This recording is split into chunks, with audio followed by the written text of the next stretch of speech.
अगर आप लोग बोर्ड एग्जाम देना चाहते हो तो मेरे भाई केमिस्ट्री के आपको इतने सूत्र तो पता ही होने चाहिए। ठीक है, तो आज हम इस वीडियो में, इस छोटे से वीडियो में कक्षा 10 के कक्षा 12 के महा मोस्ट इंपॉर्टेंट जो हमारे सूत्र होते हैं, जो फार्मूलाज होते हैं, जो अक्सर या तो एमसीक्यू टाइप में पूछे जाते हैं या फिर इनके सूत्र आपको पता होने चाहिए। क्यों? क्योंकि यह लगातार बोर्ड एग्जाम में पूछे जाते हैं और कई बार इनका सूत्र नहीं दिया होता है, तो आप लोग कंफ्यूज ना हो जाए, इसके लिए हम ये सूत्र लेकर आए हैं। ठीक है, तो मेरे भाई ये जो हमारा सूत्र है, जैसे जिप्सम का सूत्र, प्लास्टर ऑफ पेरिस का सूत्र, बेकिंग सोडा, धावन सोडा, ठीक है, फिटकरी, धावन सोडा, ये सब हमारे बनाने की विधि आते हैं जो अपने आप में एक क्वेश्चंस हैं। तो आप लोगों को क्या करना है, बहुत ही ध्यान से सुनना है। अगर आपके इसके सूत्र आज तक नहीं याद हुए, मेरे भाई हम लोग रटते हैं लेकिन रटने से याद तो होता नहीं, कई बार हमको कुछ सुनने से याद हो जाता है। इसीलिए पूरा आप अपना ध्यान और मन लगाकर इस वीडियो पर टके रहिए और मैं आपको इन्हें अच्छे से एक्सप्लेन करूंगा कि शायद आपको समझ में आ जाएगा। ठीक है, thank you, thanks for watching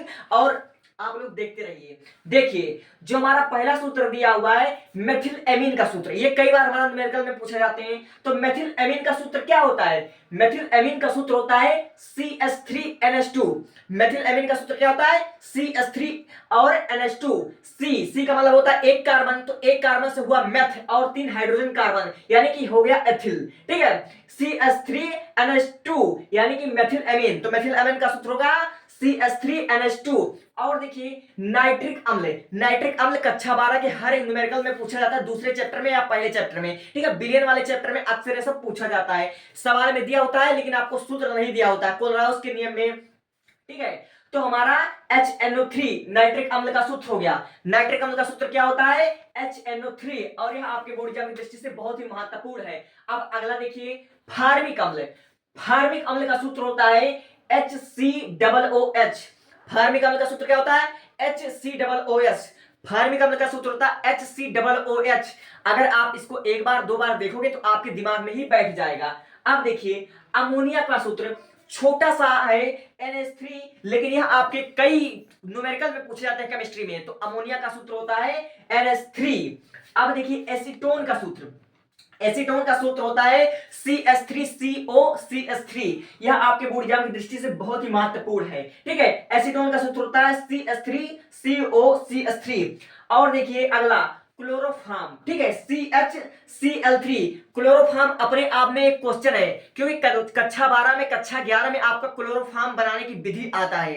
ठीक है, तो क्लोरोफॉर्म का सूत्र होता है CHCl3। यह बहुत ही मोस्ट इंपॉर्टेंट टॉपिक है। तो क्लोरोफॉर्म का सूत्र क्या होता है? CHCH3। ठीक है, CHCl3 यह होता है क्लोरोफॉर्म का सूत्र।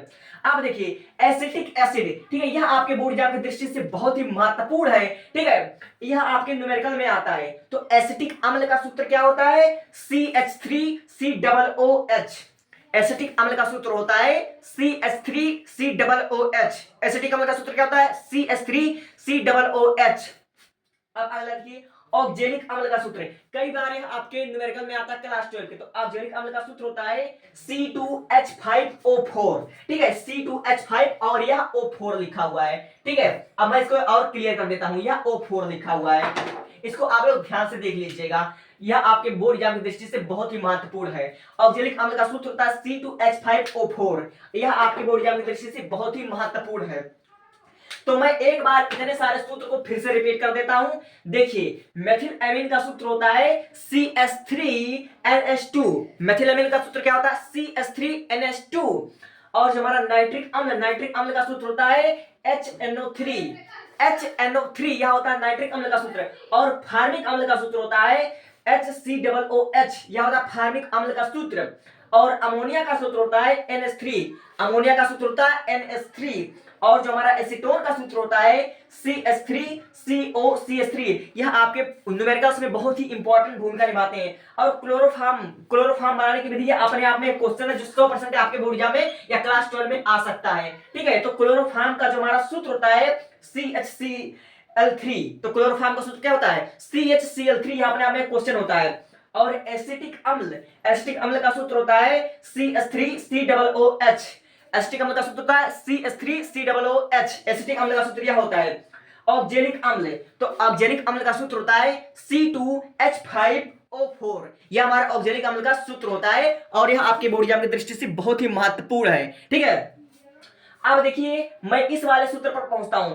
ये क्लास 10th के बच्चे बहुत ही ध्यान से देख लेना, क्योंकि क्लास 10th में ये सूत्र आपका बहुत ही इंपॉर्टेंट है। और हर एक सूत्र जो दिया हुआ मेरे भाई, जिप्सम का सूत्र, प्लास्टर ऑफ पेरिस का सूत्र, साधारण नमक बनाने की विधि, बेकिंग सोडा बनाने की विधि और फिटकरी का सूत्र, धावन सोडा बनाने की विधि, यह आपके डायरेक्ट 5 नंबर में और लॉन्ग क्वेश्चन में आता है। इसलिए इस सूत्र को बहुत ही ध्यान से देखिएगा और सुनते सुनते रिपीट करते करते आपको याद हो जाएगा। ठीक है, रिपीट करते करते आपको याद हो जाएगा। ठीक है, तो मैं एक बार आपको समझाने का प्रयत्न करता हूं और मुझे उम्मीद है कि आप लोग भी अपना पूरा मतलब समझने का कोशिश करोगे। ठीक है, तो सबसे पहले आप लोग देखो जिप्सम का सूत्र। जिप्सम का सूत्र क्या होता है? जिप्सम का सूत्र होता है CaSO4 2H2O। Gypsum CaSO4 2H2O, यह हो गया जिप्सम का सूत्र। ठीक है, अब देखिए प्लास्टर ऑफ पेरिस का सूत्र क्या होता है? प्लास्टर ऑफ पेरिस का सूत्र होता है CaSO4 1/2H2O। यह हमारा प्लास्टर ऑफ पेरिस का सूत्र होता है। CaSO4 हाफ H2O, यह प्लास्टर ऑफ पेरिस का सूत्र होता है। और प्लास्टर ऑफ पेरिस का जो हमारा होता है, यह कई बार बनाने की विधि आता है आपके बोर्ड एग्जाम में। ठीक है, अब देखिए चौक का सूत्र यानी कि कैल्शियम कार्बोनेट का सूत्र, यह आपके एमसीक्यू में भी आ सकता है। ठीक है, तो चौक का सूत्र होता है CaCO3। चौक का सूत्र क्या होता है? CaCO3। अब देखिए चूना पत्थर, ठीक है, जो हमारा चूना पत्थर इसी को बोलते हैं। तो CaCO3 यह आपके बोर्ड एग्जाम में आ चुका है। यह कक्षा 10 में 2011 में आ चुका था, इसलिए इसको हमने 2 बार लिखा है। ठीक है, तो चाक का सूत्र होता है CaCO3 और चूना पत्थर का भी सूत्र होता है CaCO3। अब देखिए साधारण नमक का सूत्र होता है NaCl। ये तो बच्चे बच्चे को पता होता है। NaCl किसका सूत्र है? साधारण नमक का। अब देखिए अगला जो बेकिंग सोडा है, यह आपके बोर्ड एग्जाम की दृष्टि से बहुत ही महत्वपूर्ण है। तो बेकिंग सोडा का जो सूत्र होता है NaHCO3। बेकिंग सोडा का सूत्र होता है NaHCO3। बेकिंग सोडा का जो सूत्र होता है NaOHCO3। यह बहुत ही महत्वपूर्ण सूत्र है आपके बोर्ड एग्जाम की दृष्टि से। अब देखिए फिटकरी का सूत्र महा मोस्ट इंपॉर्टेंट है, यह आपके मल्टीपल चॉइस क्वेश्चन में आता है। तो फिटकरी का सूत्र होता है K2SO4Al2, SO4 का होल थ्राइस और 24H2O। ठीक है, तो हमारा फिटकरी का जो सूत्र होता है वह होता है K2SO4Al2, SO4 का होल थ्राइस और 24H2O। यह हमारा फिटकरी का सूत्र होता है। अब देखिए धावन सोडा का सूत्र।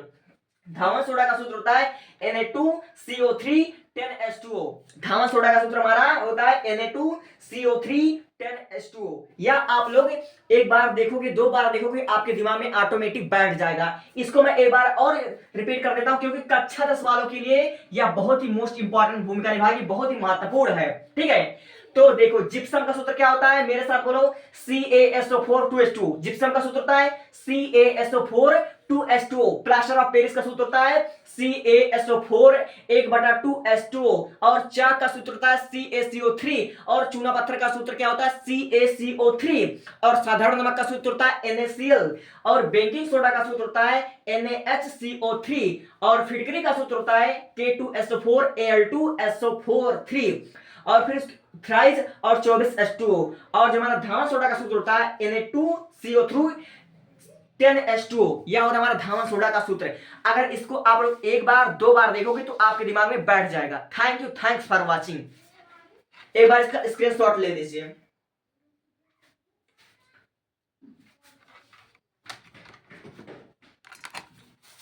टेक का स्क्रीनशॉट।